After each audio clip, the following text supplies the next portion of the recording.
আসসালামু আলাইকুম, কেমন আছেন সবাই? আজকে আপনার জন্য একটা মাড কেকের ভিডিও নিয়ে এসেছি, যেটা আমাদের পেজে একদমই দেওয়া হয় না। আসলে অনেক সময় লাগে এই মাড কেক রেডি করতে, ওই জন্য আর একটা ভিডিওতে আমারটা দেওয়া হয় না। তো এটা হচ্ছে আমাদের গানাশ ফ্রস্টিং, যেটা আমরা কেকের মধ্যে ইউজ করব। তো আমরা আমাদের ময়েস্ট কেকটাকে রেডি করে নিয়েছি, এটাকে 4টা স্লাইসে ভাগ করেছি। এটার হাইট এত সুন্দর ছিল, মাশাআল্লাহ অনেক হাইট হয়েছিল। আর মাড কেক কিন্তু পাউন্ড হিসাব হয় না, এটা কিন্তু কেজি হিসাব হয়। তো এটা 1 কেজির একটা মাড কেক ছিল। আর এটার মধ্যে হবে গানাশ ফ্রস্টিং ভেতরে, এবং উপর দিয়ে হবে ক্রিমের ডেকোরেশন। কেক যেমনই হোক না কেন, ফ্লেভার আপনি যেমনটাই দিতে চান না কেন, উপরে আপনি আপনার পছন্দ মতো ডেকোরেশন করতে পারবেন। তো এটাও আমাকে আমার ক্লায়েন্ট যেভাবে বলেছে আমি ওভাবেই ডেকোরেশনটা করে নিব। আর এই কেকটার মধ্যে এত চকলেট ভরপুর থাকে, মাশাল্লাহ কি বলবো, একদম টাকা ওয়াসুল একটা কেক আমার কাছে মনে হয়। যারা অনেক বেশি চকলেট পছন্দ করেন আমার মতে, তাদের জন্য এই কেকটা মাশাল্লাহ খেয়ে অনেক আনন্দ পাবেন। এবং এই কেকটার রিভিউটাও কিন্তু আমি ভিডিও শেষে দিয়ে অ্যাড করে দিয়েছি, আপনারা দেখতে পাবেন আমাদের মাড কেক কত বেশি টেস্টি হয়। আলহামদুলিল্লাহ, উনি কিন্তু আমার ক্লায়েন্ট কিন্তু খুবই পছন্দ করেছেন। এটা ছিল আমাদের 3rd লেয়ার। তারপর আমি 4 নাম্বার একদম লাস্ট লেয়ারটা দিয়ে কেকটাকে কিছুক্ষণের জন্য ফ্রিজিং করে নেব, কারণ এই কেকগুলো ফ্রিজিং না করলে ক্রিমের ডেকোরেশন খুব একটা ভালোভাবে করা যাবে না। এটা হচ্ছে আমাদের লাস্ট লেয়ার। আমি সাইড দিয়ে এটাকে ফিনিশিং করে উপর দিয়ে আবার গানাশ ফ্রস্টিংটা দিয়ে দিব।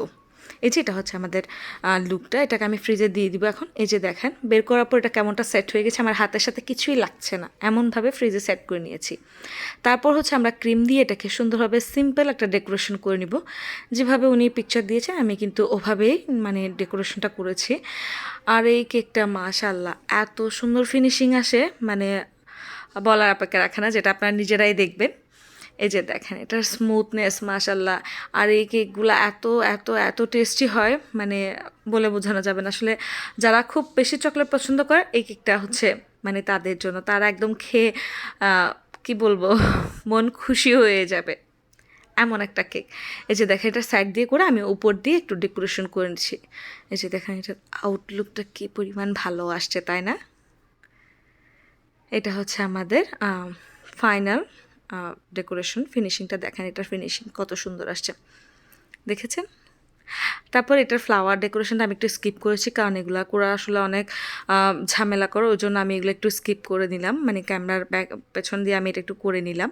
তারপর উপর দিয়ে আমি সুন্দরভাবে একটু সুগার বলটল দিয়ে সুন্দরভাবে একটা সিম্পল একটার মধ্যে একটু গর্জিয়াসনেস আনার চেষ্টা করলাম। মানে কেকটা সিম্পলের মধ্যে একটু অনেক গর্জিয়াস লাগবে, এরকম কিছু একটা করার চেষ্টা করেছি সুগার বল দিয়ে। এই যে দেখেন কেকটার আউটলুক কত সুন্দর আসছে, তাই না? অনেক হাইট, এবং এত হাইট কেক দেখলেও ভালো লাগে। এটা হচ্ছে আমাদের কেকের ফাইনাল লুক। তো আপনাদের কেমন লেগেছে অবশ্যই জানাবেন। সবাই ভালো থাকবেন, সুস্থ থাকবেন। আল্লাহ হাফেজ, থ্যাংকস ফর দ্য ওয়াচিং।